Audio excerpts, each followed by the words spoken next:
तंत्र में भगवान शिव माता पार्वती को धारणाओं के माध्यम से समझाते हैं कि कैसे शून्य में उतरना है। आपको सोने से पहले ठीक वही करना है। बिस्तर पर लेट जाएं और अपने शरीर को पूरी तरह ढीला छोड़ दें। इसे हम योग में शवासन कहते हैं। जब शरीर सो रहा हो और मन जाग रहा हो, वो मैजिकल मोमेंट होता है। अब अपनी आंखों को बंद करें और अपनी सांसों पर ध्यान दें।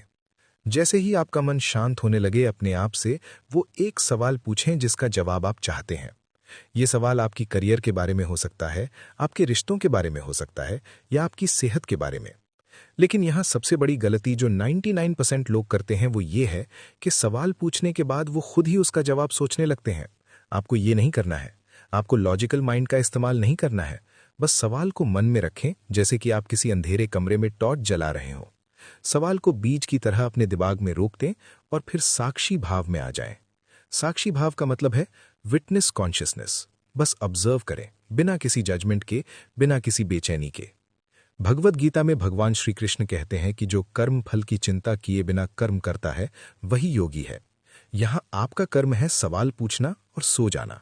जवाब देना उस परम शक्ति का काम है जिसे आप ईश्वर, यूनिवर्स या सबकॉन्शियस माइंड कहते हैं।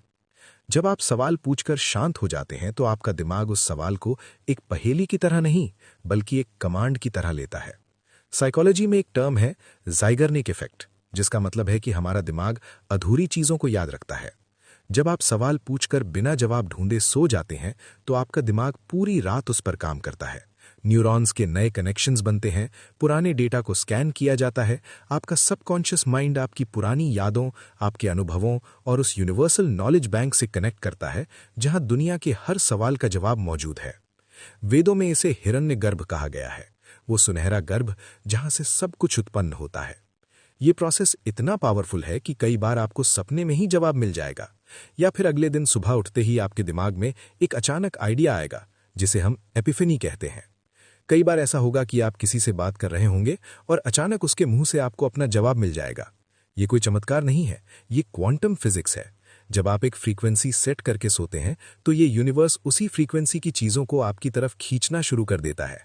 लेकिन सावधान रहें, ये तकनीक जितनी शक्तिशाली है उतनी ही सेंसिटिव भी है।